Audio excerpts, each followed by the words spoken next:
Welcome to another edition of Geopolitics and Empire. Quick reminder, support the broadcast. Best way to do that is by becoming a paid subscriber on the Substack, a little over $9 a month or a little over $90 a year. Paid subscribers get a few things. Every week or two, I conduct a weekly Zoom group chat with paid subscribers only to discuss current events. Sometimes we bring back past podcast guests.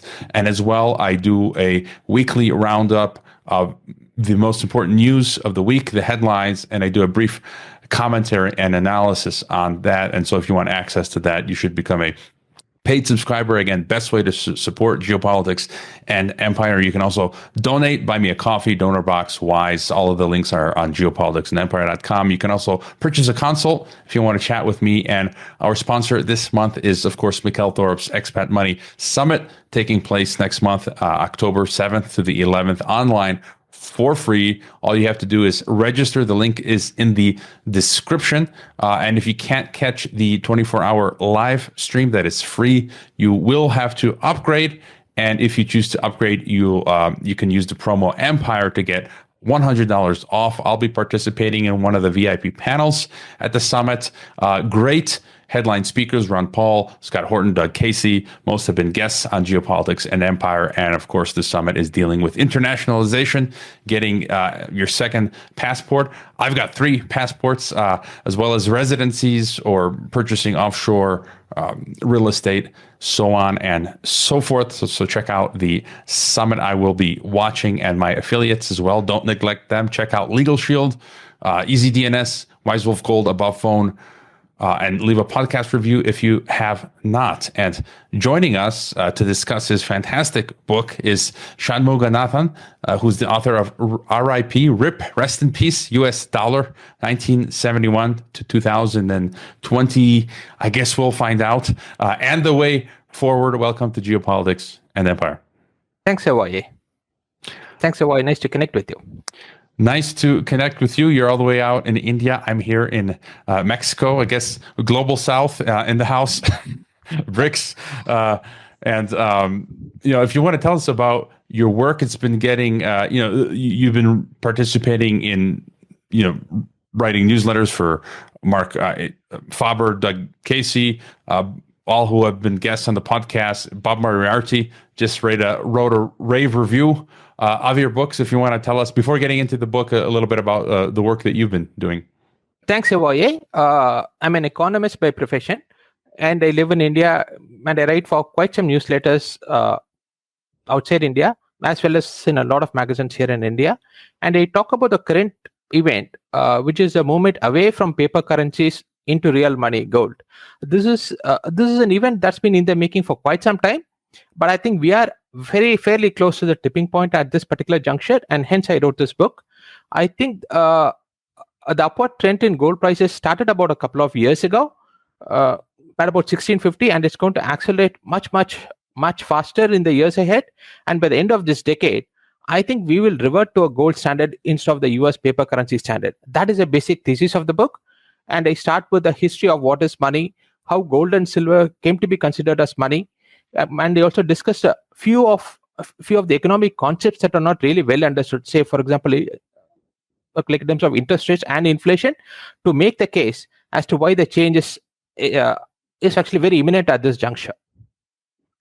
I highly recommend your book. Again, going into the book, I never know what to expect. My guest's book, and I used to teach economics, and again, just like Bob Moriarty, Mark Faber, Doug Casey, I do highly recommend people check out the book. There's a lot more than what we're going to cover. It's a great resource as well. There's a reading list, and maybe just to start real quick, I thought what was interesting was the history of money. A lot of us have the basic idea. You talk about, first we had barter. In the beginning, the economies were small and civilizations weren't as big, and so there weren't these broad mediums of exchange. But then eventually people settled on silver and gold, and that was used for a long time until central banks came around. And so if you want to just tell us real quick, in a nutshell, the history of money and how gold and silver came to be used. Sure. The history of money is actually very is actually very interesting. And that's how I got into the topic of Austrian economics itself. I was trying to understand how gold gets its value. And I read some 3 or 4 books on gold, including by some Nobel laureates, and still gold did not make sense to me as to why gold should have value at all. It seemed like a barbaric relic, as Keynes described. Then I ran into this book by Rothbard, an exceptionally good book called What Has Government Done to Our Money?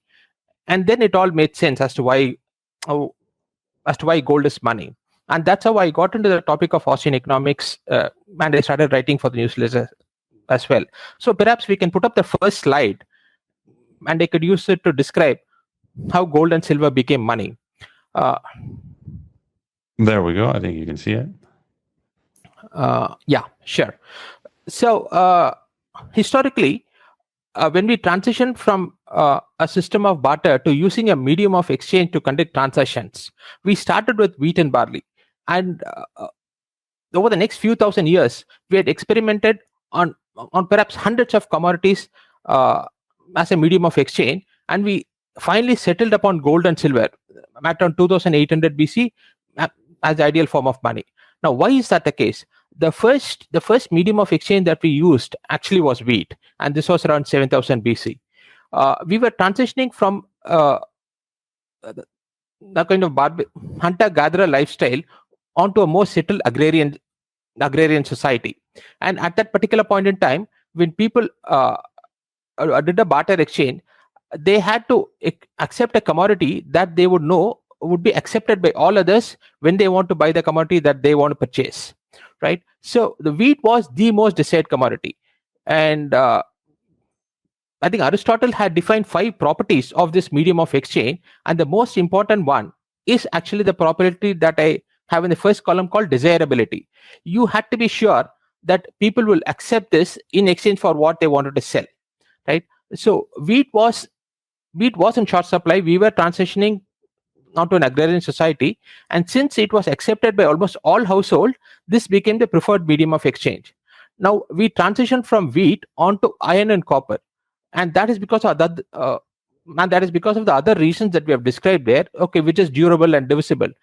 Wheat, okay, maybe you can keep it for 1 year, 2 years, or 3 years, and then it's going to disintegrate, and you can't use it as food any longer.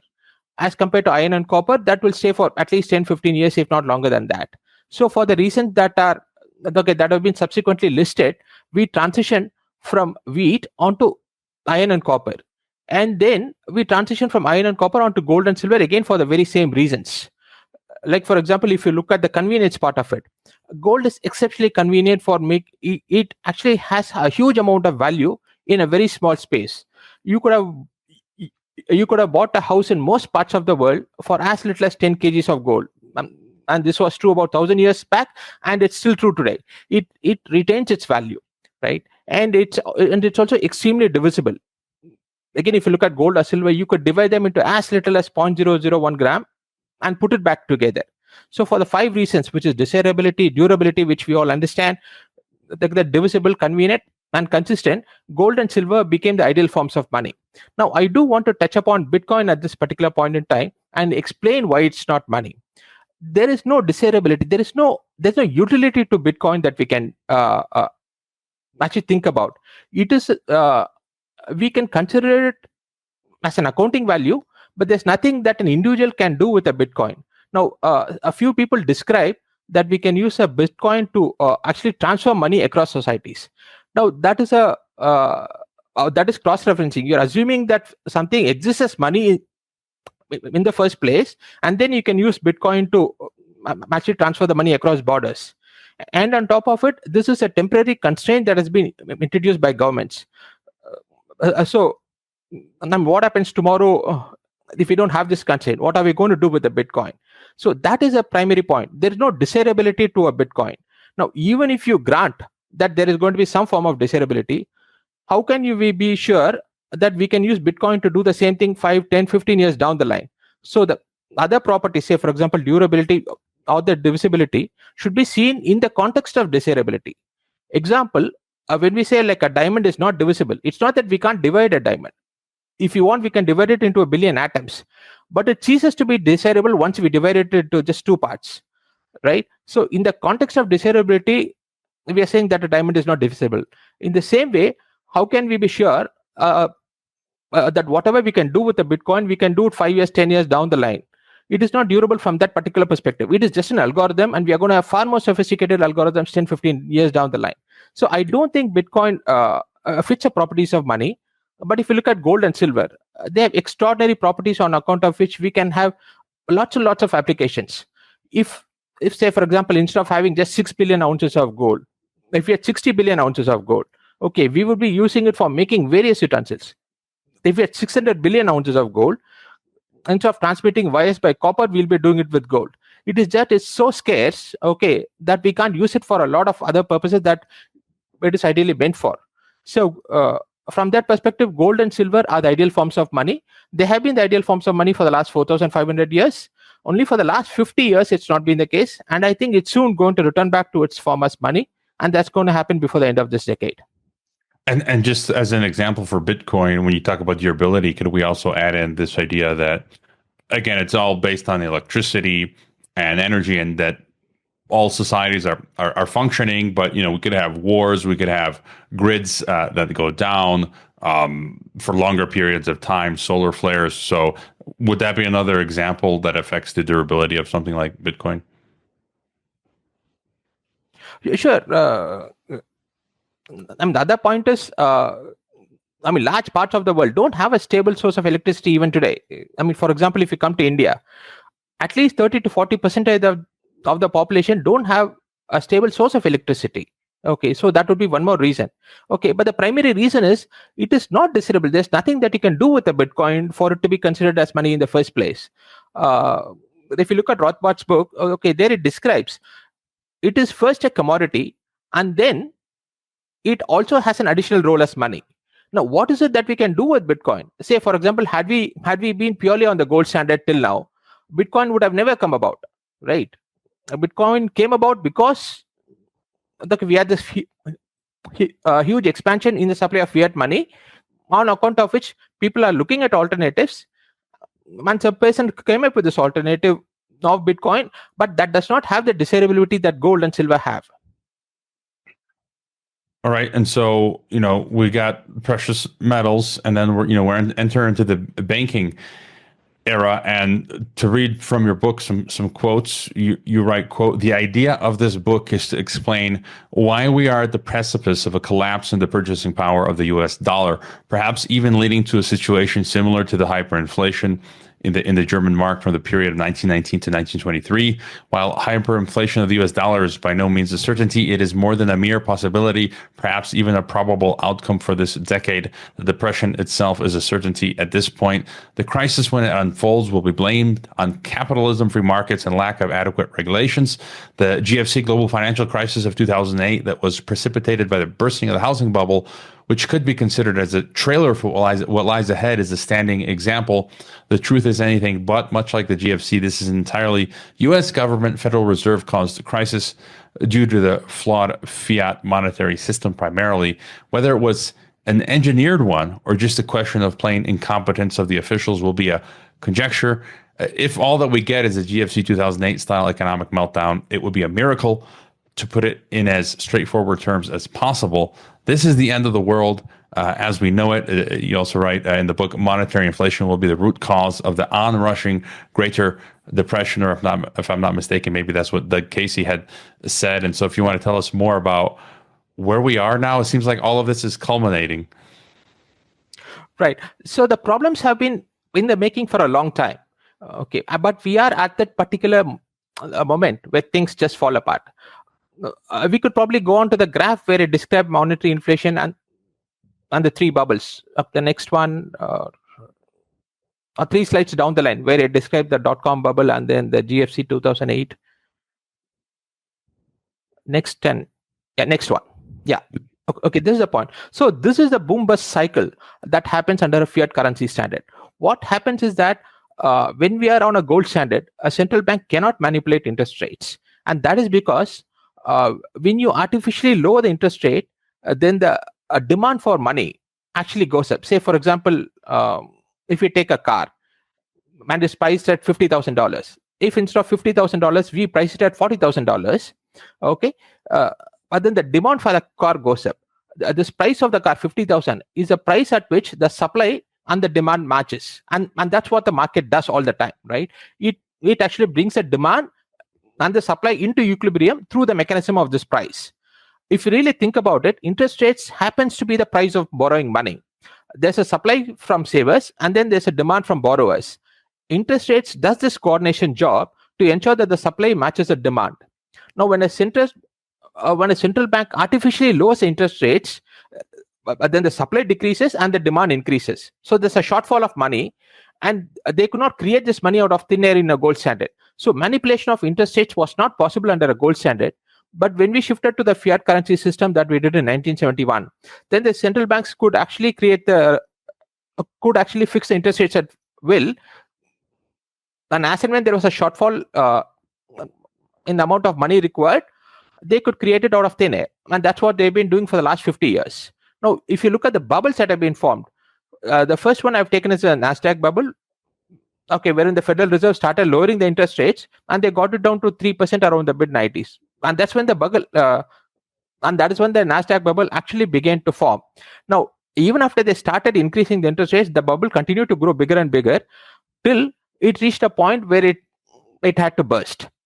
And when the NASDAQ bubble burst in 2000, they again artificially lowered the interest rates to 1%, which led to the formation of the housing bubble in 2008. Now, although they started raising the rates in 2005, the bubble actually grew bigger. And that's a tendency of most bubbles, as we can see. And again, as and when that interest rate hit that breaking point, we had the GFC bubble. And what happened after we had the bursting of the GFC bubble? Again, they got the interest rates down to 0% this time. And they left it there practically for about 15 years. Now, if a few years of low single digit interest rates could actually lead to a GFC, think of what 15 years of ZIP could actually cause. We have a massive housing bubble, substantially bigger than the one that led to the GFC, and they describe that in the book.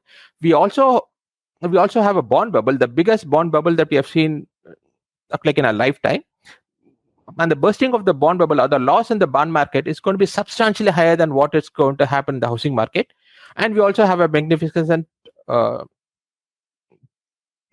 we also have a kind of tech bubble this time around as well. So we have 3 simultaneous bubbles, and these are going to burst soon. My guess is the bursting might start as early as the later half of this year, which is in the next few months. But even if it doesn't burst in the next few months, it is going to burst in 2025. There is no way they can postpone this at this particular point in time. The bubbles are way too big, and there is no way they can actually keep it at that same level. And I've heard people talk about, just real quick, you mentioned bond bubble. I've heard many guests talk about that. Just real quick for listeners who might not be as understand that as well. What would that look like or mean? When we talk about, because people are familiar with stock market crashing, right, housing bubble crashing, but what would sort of like the bond bubble be like? Stocks and bonds. Stocks and real estate, at the end of the day, represent a claim on a tangible asset. So, as when you have a house, even if it goes down in value, it won't go down to zero. Similar to that with companies, they have assets, they have businesses, they have products and services, which will be valued at some value, which is going to be valued at some point with some number. But if you really think about a bond, it's a claim on a piece of paper. If you think about the continental dollar that existed in 1777 to 1781, the value of that in terms of silver, it lost more than 99.9% of its value against silver over a 4-year period. And that's because it's a piece of paper. Very similar to that, bonds today are a claim on pieces of paper. And so, as and when the paper loses value, bonds are going to lose even greater value. Add to the threat that you can have a default on the bonds because the company goes bankrupt. So you've got an inflation risk with bonds and you've got a default risk. So of the 3 asset classes that I mentioned, stocks, bonds, and real estate, people are going to lose the most in bonds, and then in stocks, and then in real estate. So that is the scale of the bubble that we're talking about today. And the debt as well, it's reaching its crack-up boom exponential phase. Correct me if I'm wrong. You talk about it in your book as well. The national debt, we're reaching $1 trillion interest payments soon. You write, quote, we're not far from the situation where $1 trillion a quarter becomes the standard. This could start as early as H2 of 2024 or 2025, while the acknowledged national debt is about 34 plus trillion and is unmanageable as it is. The unaccounted portion is an additional 200 trillion. Almost 90% of this unaccounted liabilities emanate from just two federal programs, Medicare and Social Security. End quote. And my comments here. It's no wonder in the West we're seeing governments now begin to scrap pensioner benefits. I'm seeing in the UK and other countries they're cutting as much as they can. Here's a little bit of conspiracy theory. There were rumors during the 2020s, even here in Mexico, among Mexicans that I'm going to use code here. The medical countermeasures, as we all know, the past couple years were meant to deal with the elderly, and because of the issue of pensions. And so, any thoughts on this debt issue that's facing particularly the U.S., but the Western world? Okay, the national debt of the U.S. Didn't reach the first trillion till about 1980, and it was not a unilateral trend till 1971. If you look at the 1950s, for example, but the US government used to pay down the national debt. But after we went off the gold standard in 1971, it has moved in a unidirectional direction, which is always an increase. And the first trillion of the national debt took almost 200 years, and we didn't hit it till 1981 or 82. So that's how long it took. 200 years for the first trillion. These days, we had a trillion in about 100 days. From 32 to 33 trillion took about 90 days. 33 to 34 took about 100 days. So on the average, we are adding about 100. We are actually adding a trillion every 100 days. Okay, which makes it about $3.5 trillion a year. So that is the rate at which we are adding onto the national debt, and it's going to increase. At this particular point in time, we have got a GDP that is apparently doing well, and we have unemployment numbers that are supposedly low. If at the time of this boom, we are adding $3 to $3.5 trillion a year, just imagine how much we are going to add when we get into the bust. We are going to have $4, $5, $6 trillion a year easily, as and when we have a housing bust this time around. So, and if you look at the interest payments on the national debt, the US government is still paying a very low rate of 3.5% on the national debt. And that is because most of the borrowing was done much early on when the interest rates were zero. Now, over the next couple of years, close to $10 trillion have to be issued each year, about 6 to 7 of the refinancings of the previous debt, and at least 3 for every new year. So $10 trillion have to be refinanced for 2024 and for 2025. And this is going to happen at rates that are substantially higher than 5%. So the net rate on the national debt is going to actually cross 4.5% over the next couple of years. And this is going to happen even if the Federal Reserve actually decreases the rate at this particular point in time. So just think of a bubble burst, and we are going to have a national debt of close to $50 trillion in a couple of years. At about 5%, we are talking about $2.5 trillion only on interest payments on the national debt. Okay, and the total federal revenues is at best going to be $5 trillion. So 50% of the federal revenue could go towards only servicing the interest on the national debt. This is a Ponzi scheme. There is no other way to describe it if you think about it.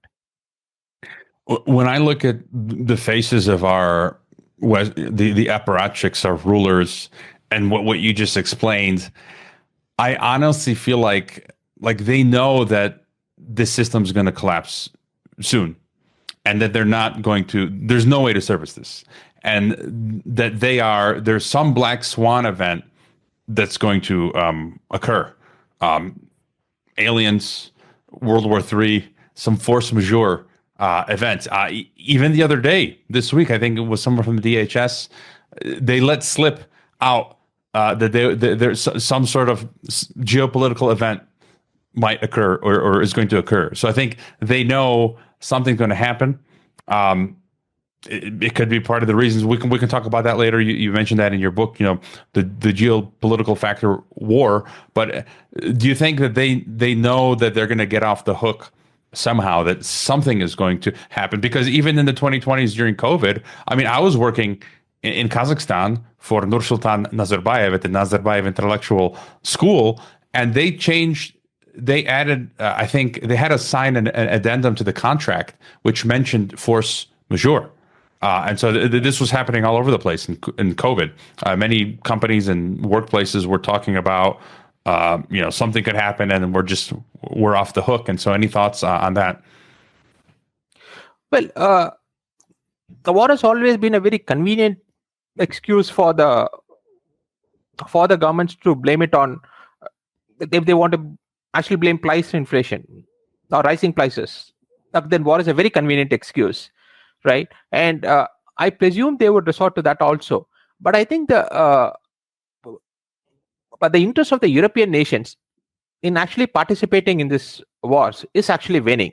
If you look at what is happening, say in the case of Russia as well as Ukraine, Germany actually declined to participate. I think UK also will decline simply because of the protests happening from within the economy. I think US will be left alone, and I don't think they can indulge in too many wars at this particular point in time because the economy is broken, and they're not going to get support from the Western European countries as well. So they would try a lot, but I don't think they're going to get actually get a whole lot of support from the other nations. And if we get into a war, and I hope we did not, it's going to be a bloody fast and a quick one. I don't think it's going to take years and years. Certainly, the US dollar will go bust within a year or two. So the US government will not be in a situation to prolong the war and have an extended war now. Let me just pull up my notes here. Mark Faber comments in the foreword. He believes the violent disruptions in economic currency crises will be accompanied by possibly horrendous military confrontations. Doug Casey in his foreword, he also talks about how freedom is in retreat all over the world, and governments basically are preparing for war, a collapse of systems. And you also write, interestingly, you say, is there a possibility of a larger geopolitical conflict just to divert the attention of the general population from the price inflation?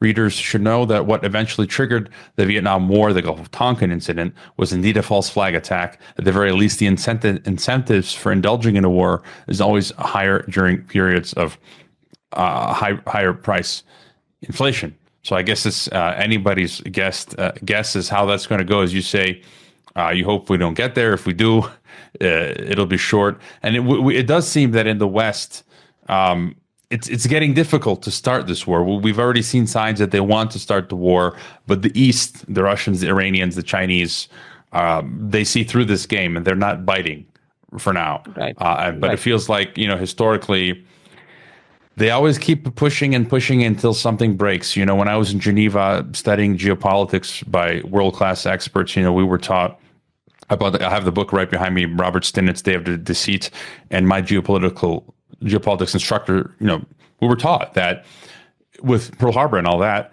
it was the U.S. who intentionally put Japan into a corner, cutting off their oil. It wasn't just the oil. It was a series of different events. I forget all the exact details, but one of the biggest was the oil. When they cut off the oil, and there are actually telegrams or cables that speak to this, saying that they wanted, U.S. wanted Japan to hit first, strike the U.S., so that could be then used as the pretext, which was Pearl Harbor. They knew it was coming. And so they just stood down. They allowed Americans to die, so that Pearl Harbor could be used as the pretext for America to enter the war. And Gulf of Tonkin, I had my university students read the declassified files. I think NSA declassified it in 2005, right, if I'm not mistaken. People can read them at the National Security Archive. And they show that nothing happened.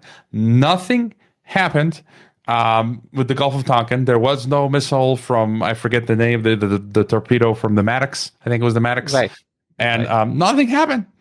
That is a form of false flag, right? And so that was used to launch the Vietnam War. And so, any other thought on? So, I consciously avoided getting into this conspiracy theory sounding propositions in the book, because we can make a very clear case that even assuming nothing happens, the US dollar is in a lot of trouble and there's no way they are going to escape this. The problem with getting into conspiracy theory is that there's no way we can prove it. At least in the case of Gulf of Tonkin incident, it is extremely well recorded, and it's official version of the US government itself, that it was a false flag attack. But in the case of but if you take the case of Pearl Harbor, although almost everything points to what you're saying, there's no way we can prove that. So like it's best we avoid discussing that. And the US might try to provoke, but I don't think it's going to get a lot of support from the Western European countries. So they could actually provoke some of the smaller countries like in Ukraine, but how long can they withstand against a country like Russia or against China? These are mighty empires, right? If you look at Hitler, even he couldn't defeat Russia. So what hope that Ukraine has that is going to defeat these countries? And at this particular point in time, China happens to be the mightiest empire in the world. Although, like in terms of GDP, China is actually much smaller than US, about 30% smaller than US today. But if you really account for the countries, it is the US dollar that is holding up the US economy as well. If all other countries decide to just allow the US dollar to sink, I think the US economy can easily shrink by 25-35% over the next few years. So China is the strongest country, and there's no way US can win a war against China at this particular point in time. So they would try these small wars with these small countries, but an enlarged conflict, I don't think the US can stand it, and I don't think the people in the US also will stand a conflict. Now, I mean, they can see that all that China is doing is supplying them with all the goods. Why would they want a war with China? If I could just jump back for a moment in time as well and get your thoughts on, was in 1971, the delinking of the dollar from gold, removing the peg, Nixon, all that, and then America becoming, having the shifting to the petrodollar system.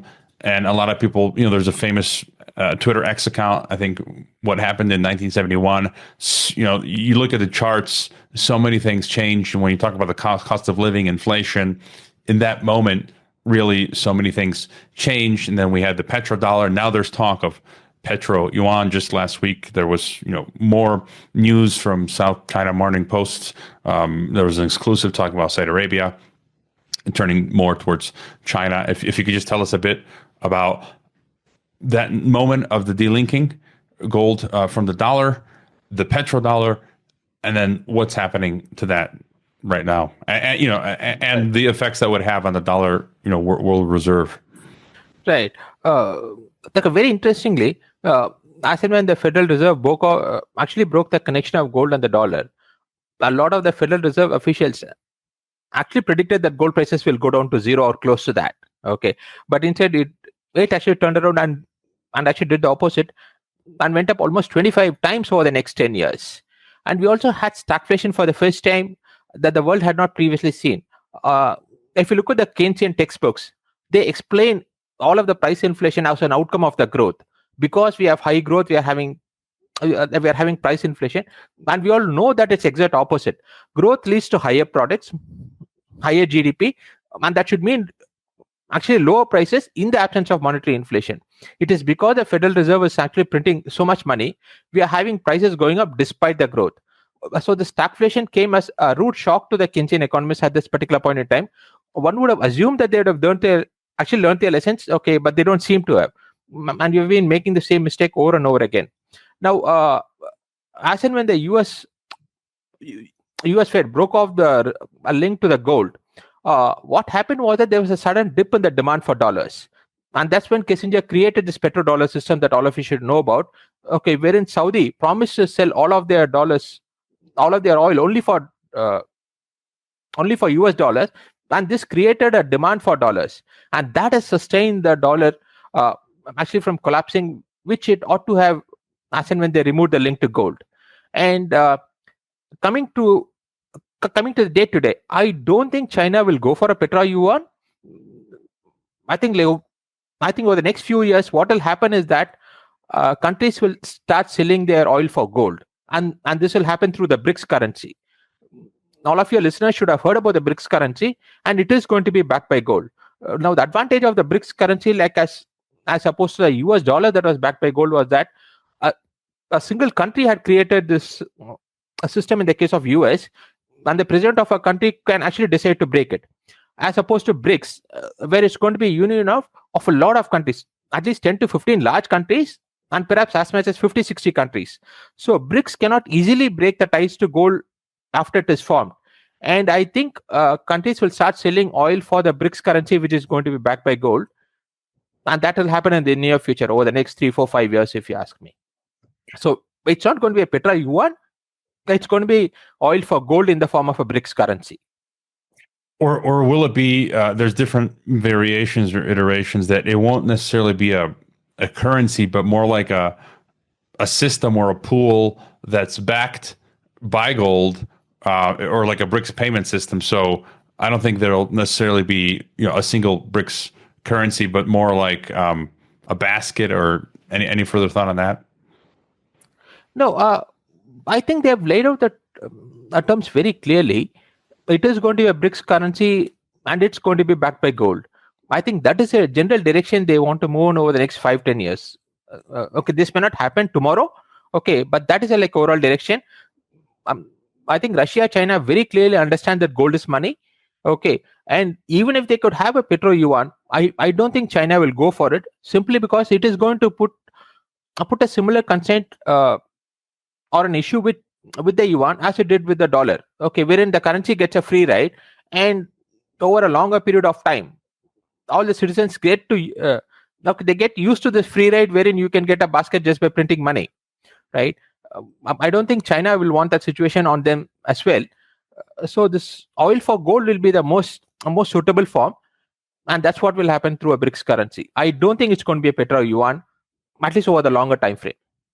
Yeah, I don't think so either. It would be, as you said, it'd be a ticking time bomb for the Chinese to have a petro-yuan. And thoughts on where the price of gold could go? There's a number of folks who've chimed in on this. Jim Rickards, of course. I know over the years he's said it could easily, hit $8,000-$10,000, and none of that is related. You talk about that in your book, to the supply. I mean, it's just simply revalued, and then gold can be divided any which way you like. So, thoughts on the price of gold? Right. So the supply of gold itself, the new supply of gold itself, it's not very like elastic. Even if the price of gold actually doubles, okay, we cannot increase the production of gold by more than 10-15% per year. And that's because it takes a very long time, 5-10 years from the time of discovery to actually producing the next ounce of gold. So the supply of gold is fairly static, and the new mine supply, it's less than about 1.5% compared to the existing stock of gold. So even if you can magically double the supply of gold on an annualized basis, that is going to add to the increasing stock just by about 1.5%. So the supply of gold itself is fixed, and the price of gold, but there are 3 or 4 metrics that we can use to see as to where the price of gold is going to go. And I have one here. You can go on to the next slide. I talk about the price of gold with respect to the monetary base of the US. So this is, if you look at the price of gold in 1980, which was about $800 to an ounce, that's a price at which the US could have gone back on the gold standard had they wanted to. But the markets had priced gold as if it was going to go back on the gold standard. And I think that's what will happen in the future also. And the equivalent price today happens to be about 12 times the current price. As when I wrote the book a few months back, I'd used a price of $2,000 an ounce to do the calculation. So we are talking about a price of $24,000 to an ounce, at which the US can go back to the gold standard today. So we are talking about a substantially higher number, and we will reach that number. Absolutely no doubts about that. And this does not include the future monetary inflation that is going to happen as well. So the monetary base is going to expand substantially over the next few years. So the price of gold has to be substantially higher than $24,000 an ounce. And that's what you get when you actually use a couple of other matrices. Say, for example, if you use a Dow to gold ratio, this ratio had reached a number of 1 twice, once in the 1930s and again in the 1980s. So if you use that particular metric, we could be talking at a number something like $40,000 to $50,000 to an ounce of gold. So people can ask a question: can the price of gold go up 10, 15, 20 times? Yes, it has done it before.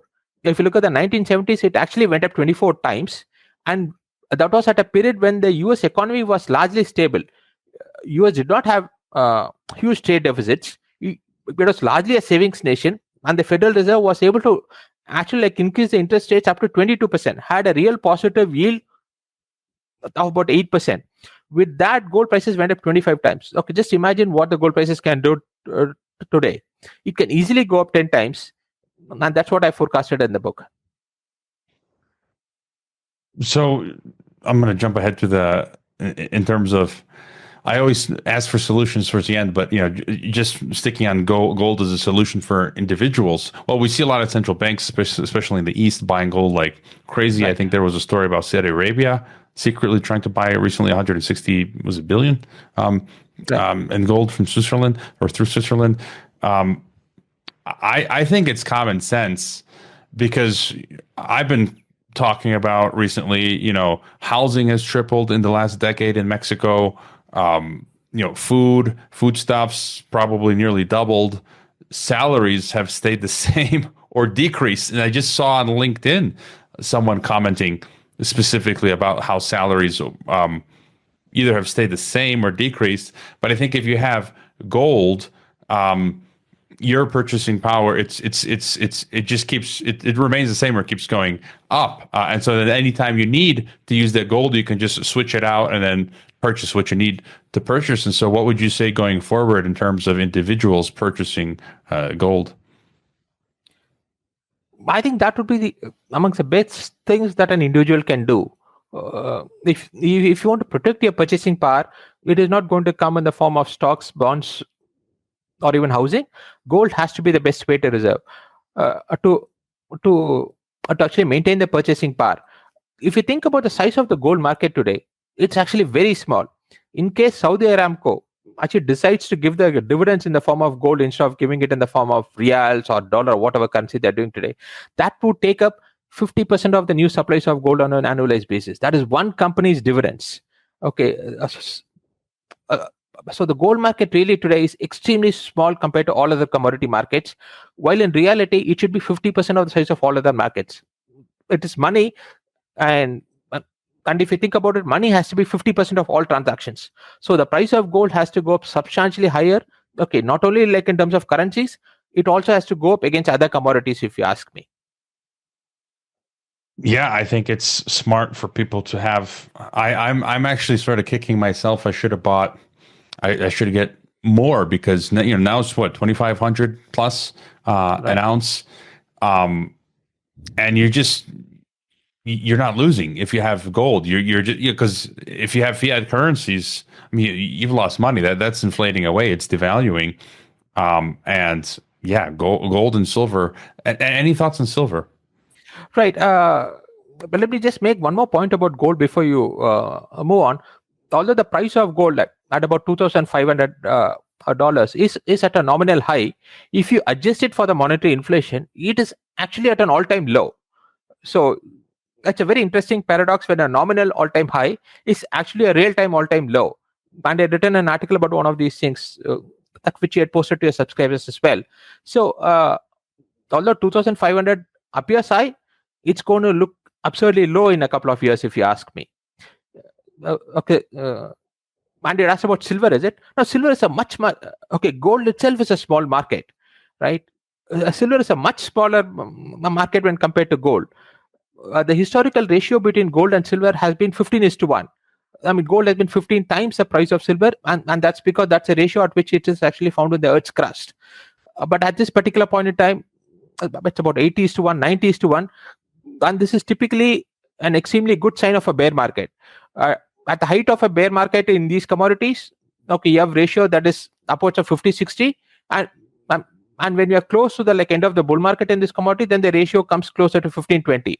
So there's another extremely good indication as to why the price of gold and silver both are very low, and in relation, silver is substantially lower as compared to gold. So silver would be a even better buy for individuals as compared to gold today. And easier to purchase as well, not as expensive. Yeah. And I do have to ask you, talk about this in your book, and this is one of my favorite subjects, not like in a good way, in a bad way. I talk often on my podcast about something called the algorithm ghetto, the social credit system. I've interviewed renowned Jewish historian Edwin Black, and he calls this the algorithm ghetto, that we're being basically put into ghettos, 15-minute cities. And it's not a conspiracy theory, because just last week, the Mexican government came out officially saying we're going to be dividing Mexico City into multiple 15-minute cities. Other mayors have come out saying this. Russia's Sberbank is spearheading 15-minute city projects in Russia. And part of that project is this cashless society, right? The central bank digital currencies, which you say in your book that I think you said that ultimately you don't think they're going to succeed, but nevertheless they're going to attempt it. And also, so what are your thoughts when it comes to, and every government basically is now piloting or developing this, the Mexican central bank is working on it. They've said by 2024, 2025, they want to see the Mexican peso CBDC version. And so what are your thoughts on this, the project of CBDC? It is going to basically come down to an issue between US as opposed to China, if you ask me on this particular issue.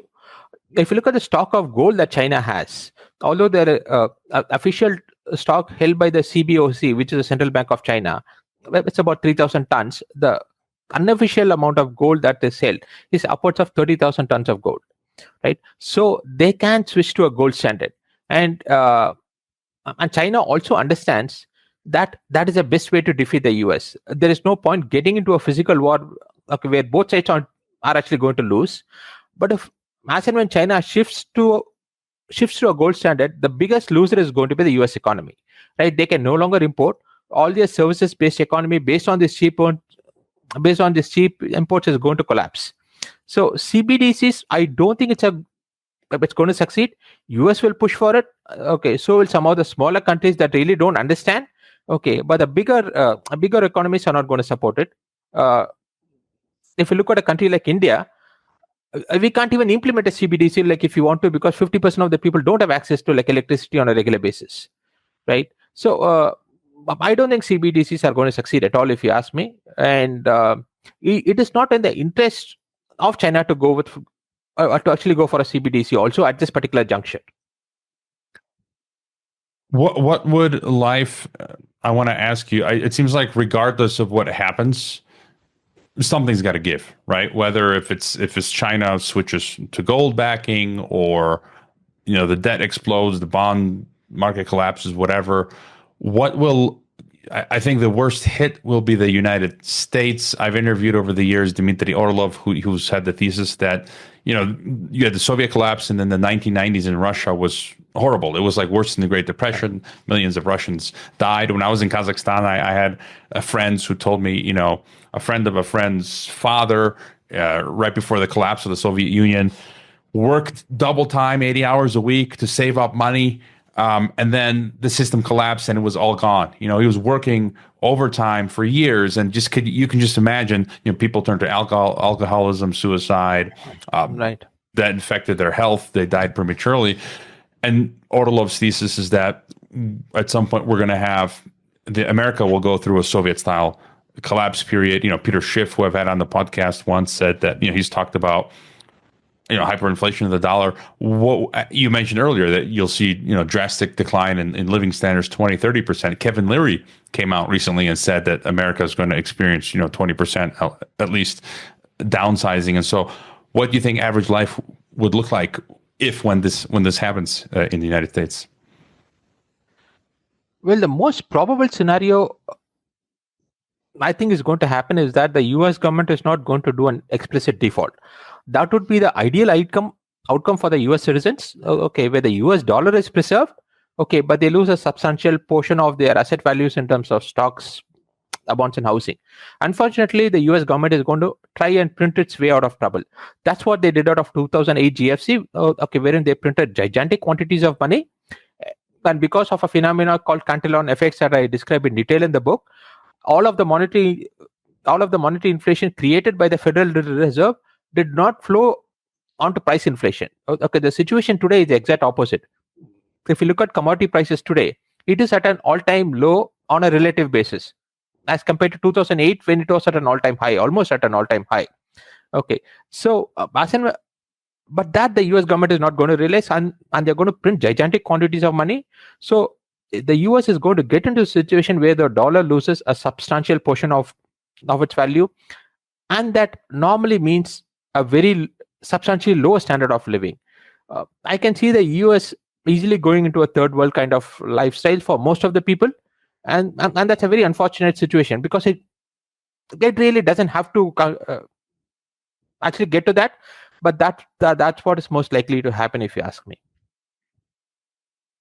And regardless of how things proceed, you think ultimately, you say the final solution as far as the US is concerned has to be a gold-backed US dollar with a dramatically downsized government, and I guess you're saying the rest of the world, everyone's basically going to back their currencies with gold. And so just thoughts on that. So is everyone going to do that? And then what would life look like in the BRICS world, do you think? So if you think about the solution to this entire problem that I have described, okay, which is outsized government in all parts of the world, there's only one solution to it. There is no second solution, and that has to be a going back to the gold standard. And that's a good thing if you think about it, right? If for all of the trouble that we are going to have over the next 5-10 years, ultimately, as and when we emerge on the other side of the crisis, it is going to be a gold standard. And so after we get onto that, okay, it is going to be good living for most of the countries. Now, how we get to that particular point, okay, whether the governments voluntarily acknowledge that is a way to go forward, or they protest till there's no other alternative. I think the US government is going to do the latter. A few of the countries, say for example BRICS countries, are going to adopt the gold standard more voluntarily, right? Now, why will the US government go back to the gold standard? And that will be because they don't have an option. The US is going to reach a situation wherein at some point in the future, and I'm not talking about the very distant future, wherein countries refuse to accept the US dollar for the imports of the US. Countries will insist on gold, at which point the US will have no option but to go back to the gold standard. Now, if at this particular point in time, the US has about 8,000 tons of gold. If US were to pay for its trade with gold, the gold will just last for 7 to 8 months. That is the amount of trade deficits that the US government is running. So it can't go back on the gold standard today, but at a substantially higher price of gold, okay, where a lot of the imports are reduced, the US can go back to a gold standard. You mentioned in your book, just real quick, this idea of gold-backed cryptocurrencies, whether that's a thing. And I think the BRICS system, again, they have something called the units coin. And so they're creating sort of interoperable digital currencies. Any thoughts on having like a digital currency or a CBDC backed by gold? Does that make any sense? No, a CBDC backed by gold doesn't make sense, because, see, the reason why governments don't want gold is that it forces them to live within their means. Okay, so like a CBDC backed by gold is the same as a gold standard, so they're going to oppose it for the very same reasons why they oppose the gold standard. Okay, but a crypto backed by gold actually makes a lot of sense. It actually marries many of the advantages of the Bitcoin or the crypto world, okay, with the advantages of gold, which is the desirability property that I spoke about. Okay, so a crypto backed by gold makes a lot of sense, and in the absence of government controls, I think that's what we would move to. But I have heard a couple of people who have tried this, and they've said that there are a lot of regulations against a gold-backed crypto. I don't know how true it is, but that would be the ideal scenario wherein we can marry that all of the advantages of the technological advancements that we made, okay, with the properties of gold. Okay, so that would be the ideal way to implement the gold standard, if you ask me. And it's just as an example, I used to be a fan of gold money. I even at some point had a MasterCard, Visa, whatever it was, debit that was linked to the gold in the vault. Right. And I think I don't even remember if I used it, but they scrapped that pretty quick, gold money itself, because as you say, because so many regulations, KYC, know your customer, I eventually had to shut my account because for years, multiple times, they kept freezing for a long time my account. And I don't know what was going on. And I'm guessing it was the regulations and KYC that they were being forced to be subject to. And I didn't like having an account frozen like that. What any other I, solutions? Go ahead. I, would- I would imagine that to be the case. Say, I'm sure there is some smart entrepreneur who kind of understands both the situations, which is a crypto world as well as gold. And doing a marriage would be great. And I would assume the only reason why it's not become um, actually more popular or famous is the fact that governments have been preventing it from happening. Yeah, I think ultimately that's why they scrapped the whole gold card thing, and then they dabbled in a few other things, and they're still doing the thing with the gold, and people can do their own due diligence on that. Yeah. Any other the way forward for America? So you're talking about going back to gold. Okay, in one part of your book, I think you look at manufacturing. Everyone knows that manufacturing in America has been deindustrialized, offshored. Any other besides gold, any other sort of solutions or suggestions that you have for America? I think US. I lived in the US for about 10 years, Herboye. And the thing that I loved about US, was a sense of liberty that the citizens had. And when I actually went back and read in history, that was a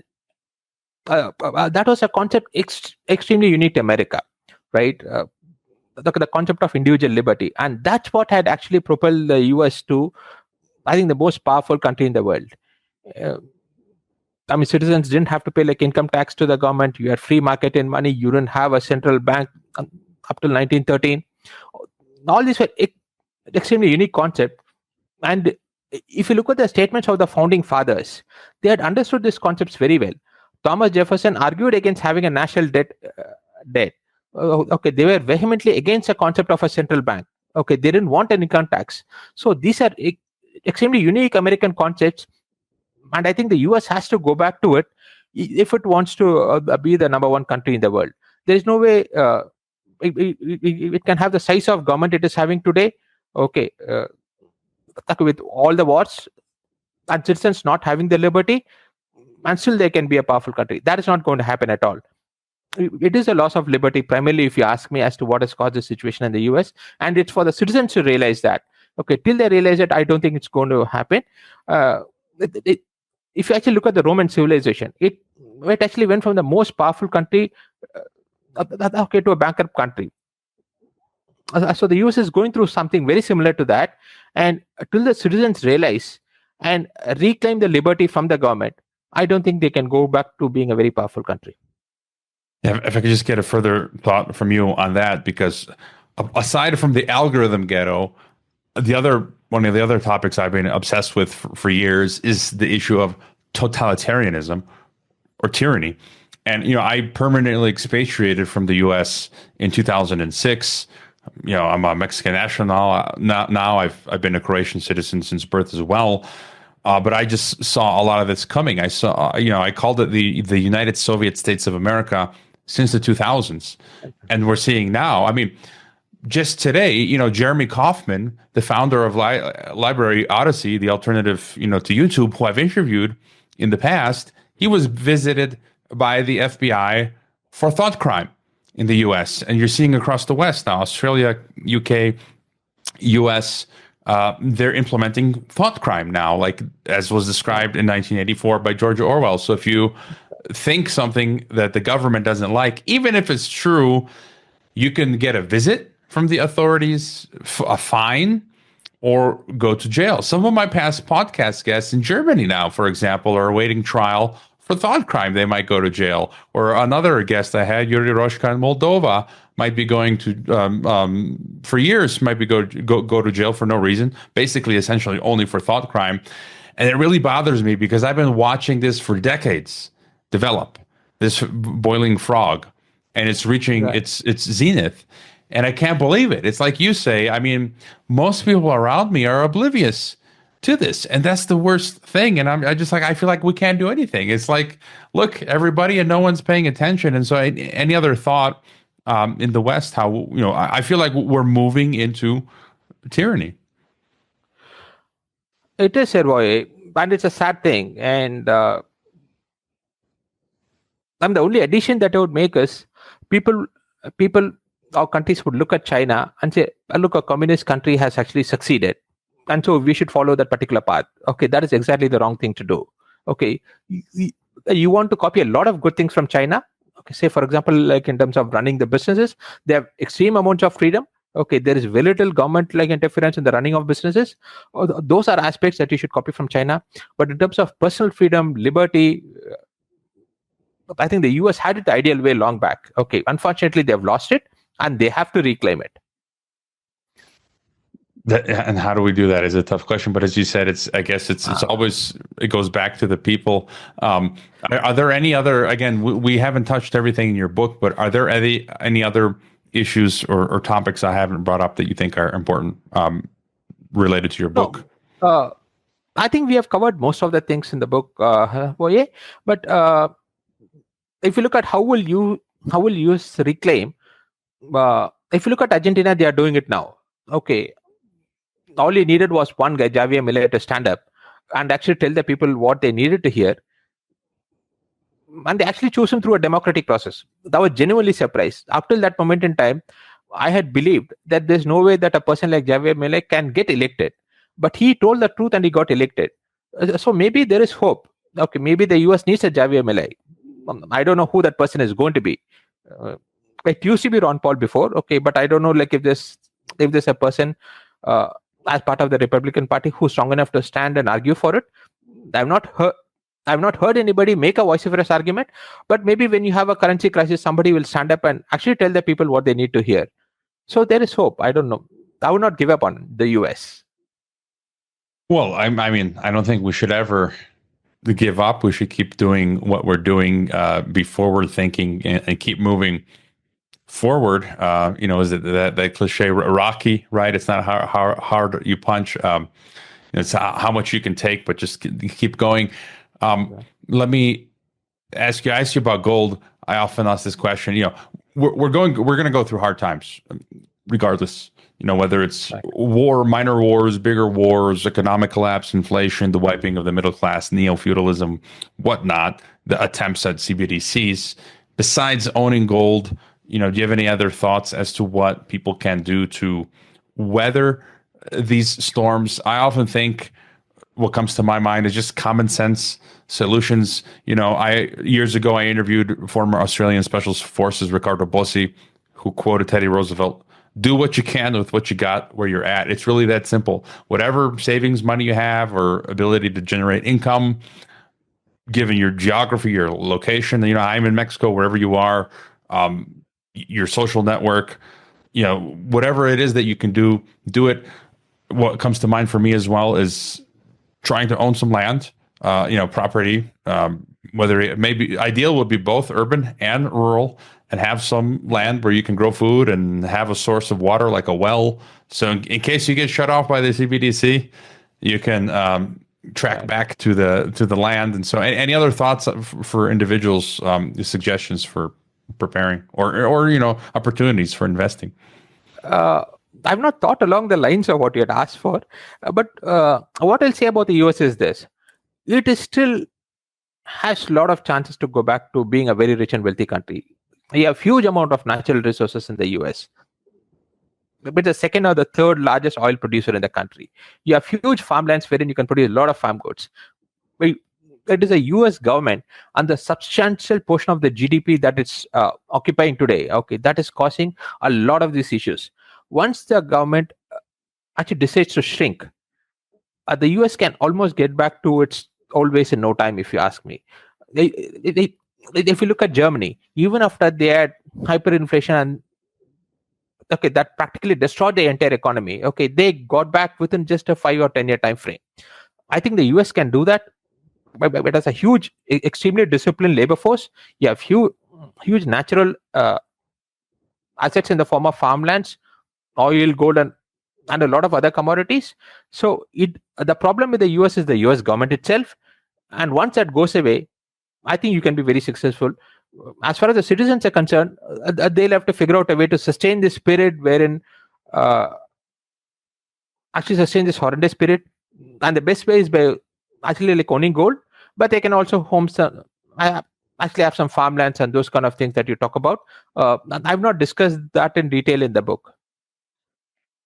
How do we get rid of Keynesian economics? You write in your book, it's Keynesian economics is widely taught in most economic schools worldwide, perhaps in more than 90% of these institutions. I often specifically told my students that, I would have to cover a certain curriculum, but I added Austrian school economics. So if you go to any other teacher, it'd be like, Keynesian economics, that's it. But when you came to my class, it's like, oh, Austrian? You mean there's other schools of thought besides Keynes? Yeah. And you're right. You go to virtually any school. I've lived and taught around the world, and it's always usually the official narrative of whatever topic it is. International relations, you're only if it's climate change, you're going to get the official climate narrative, you're going to get the official story on 9/11, you're going to get the official story on economics, Keynesian.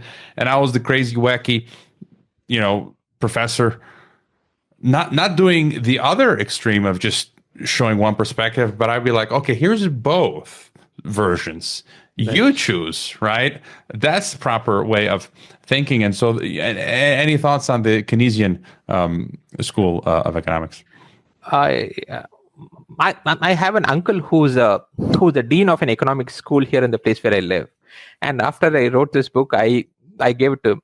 I previously tried having conversations about free markets, etc., etc. Okay, but I could never explain it to him like in a way he could understand. So after I wrote this book, I gave it to him, and then after he read it, he said, "How did you know all these things?"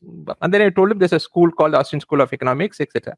And he was not aware of it. He had done his PhD there, and he's been a professor of economics for 30 years, and he had not heard about the Austrian School of Economics. Now, I don't think he's an exception.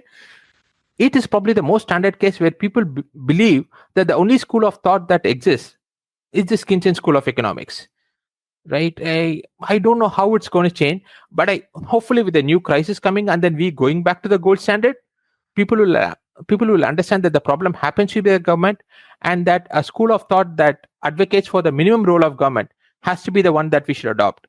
I don't know how it's going to happen, but I think I'm hopeful it will happen. I've got one more question that popped into my mind. You don't discuss it in the book, but it's related to when you go off the gold standard and there's nothing limiting governments anymore. What's the reason for this unlimited printing press? I mean, many reasons, right? Greed and so forth, money and power. But one other thing came to mind.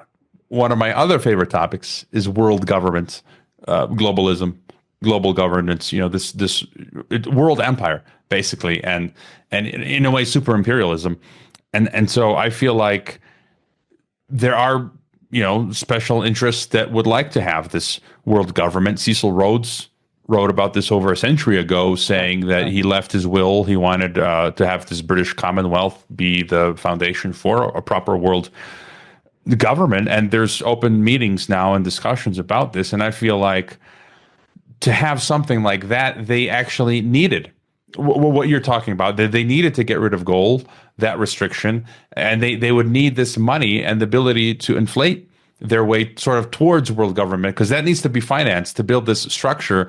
And I feel like in any other period of time in history, they wouldn't be able to do that. They would need these central banks and this unlimited money printing to build these supranational structures. And any thoughts about that? That's a very interesting question you have asked, Boye. If you look at the period 1971, when the US moved off the gold standard, the very natural question to ask is, how are they able to even do that? A part of the answer is actually the petrodollar. But I think there's a bigger answer to that, and I describe that in the book. If you look at the period 1971, US was the largest economy by far. If you actually put together the next four economies, 2 to 5, these combined were smaller than the US economy. there was nobody to question what the US actually did.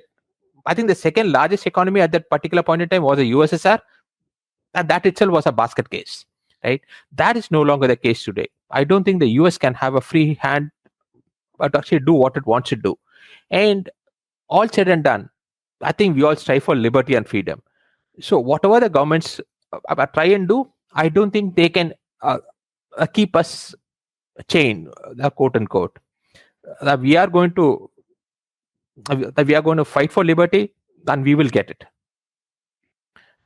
So you're very optimistic, which is good. So, final thought from you, as I understand it, we're going to go through a hard time now. There's going to be a big crises or various crises, but eventually they are going to resolve somehow, and we'll be forced to move to, I guess, sounder money and gold, and we'll come out the other side. Is that right? Any final thought then? That's largely the way I think it's going to play out. Okay, whether we get the type of freedom that the US had long back, okay, that I'm not sure. Okay, but we'll go back to a much saner world, with much smaller governments as compared to what we are having today. I think that's what I'm reasonably sure will happen. But the period in between, is going to be very tumultuous. I'm talking about a 5-10 year period. And so the best way to protect yourself during this period is to actually have gold. And buckle up. It's going to be a wild ride, but that's what life is all about. And interesting times. And if you want to tell us again, I recommend the book. The link is in the description. People can go to Amazon, buy it on Kindle, or the physical edition. You are now on X as well, and people can find your profile on LinkedIn. The descriptions, the links are in the description. Are those the best places to find you? Anywhere else? Yeah, LinkedIn would be the best place to find me, and you can always email me with your questions. And you can reach me at shan@plus43capital.com, plus43capital.com. All right. Well, thank you for joining me on this edition of Geopolitics and Empire. Excellent book. Highly recommend it. And keep up the great work. Thanks, Avoye. Bye-bye. Good talking to you all, people.